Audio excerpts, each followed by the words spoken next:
नारायणं नमस्कृत्यं नरं चैव नरोत्तमं देवीं सरस्वतीं व्यासं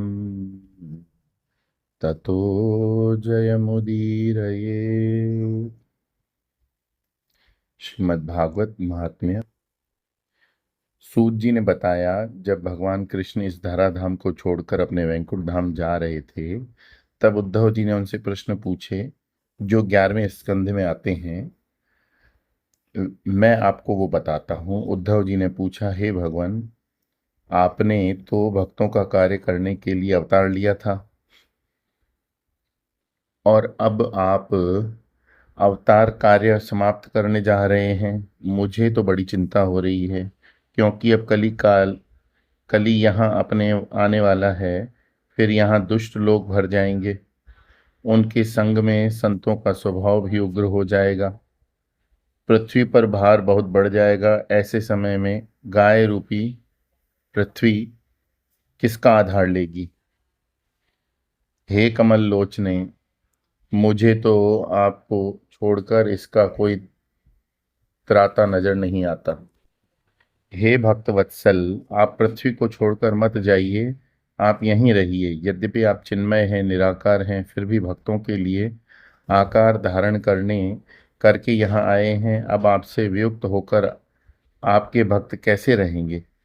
ये निर्गुण उपासना तो बड़ी कष्टधर है, सबके बस की बात नहीं, इसलिए आप मत जाइए। प्रभास क्षेत्र में उद्धव जी की बात सुनकर भगवान बोलने लगे, उद्धव जी जब ऐसी बात कह रहे हैं तो उसमें तथ्य जरूर होगा। अपने भक्तों को अवलंबन देने के लिए मुझे क्या करना चाहिए? तब उन्होंने अपना संपूर्ण तेज इस भागवत महापुराण में प्रवेश कराया। इसलिए इस भागवत महापुराण को हम भगवान की वांग्मय मूर्ति कहते हैं। मंदिर में जिसकी हम पूजा करते हैं वो पार्थिव मूर्ति है, भागवत वांग्मयी मूर्ति है। इसका श्रवण करें, पाठ करें, दर्शन भी करें तो हमारे पाप नष्ट होंगे। जिसने सप्ताह श्रवण किया उसे उच्च पद की प्राप्ति होती है। दुख, दारिद्र्य, दुर्भाग्य और पाप छूटने का कलयुग में यही सर्वश्रेष्ठ उपाय है। भगवान ने विचार किया कि ये वैष्णवी माया अत्यंत कठिन है, इससे छूटने का कोई और उपाय नहीं है। अतः सप्ताह की विधि भागवत में बताई गई, जिससे हम सभी दुखों से उपरत हो जाते हैं। सूत जी कहते हैं, शौनक जी महाराज, बड़ा मजा आ गया। उस समय एक बड़े आश्चर्य की बात हुई।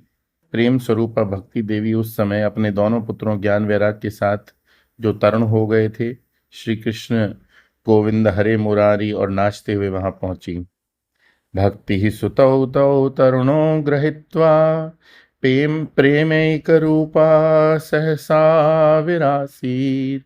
हे कृष्ण गोविंद हरे मुरारी नाथेति नामानि मुहुर्वदन्ति।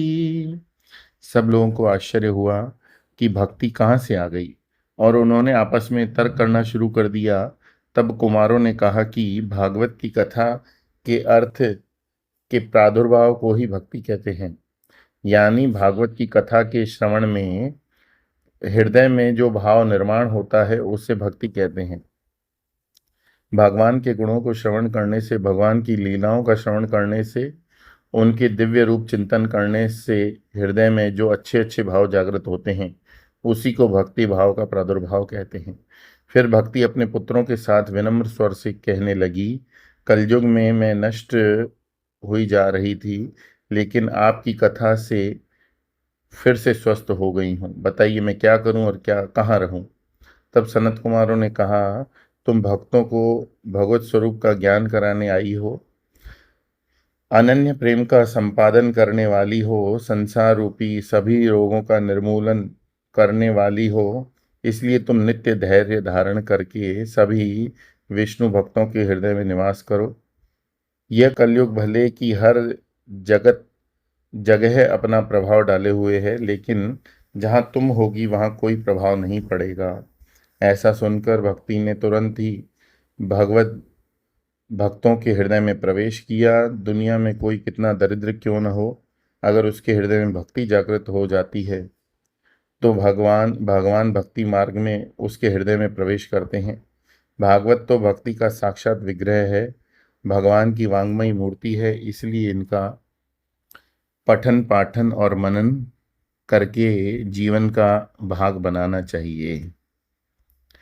इस प्रकार पद्म पुराण के उत्तरखंड के अंतर्गत भागवत महात्म्य का तीसरा अध्याय समाप्त हुआ।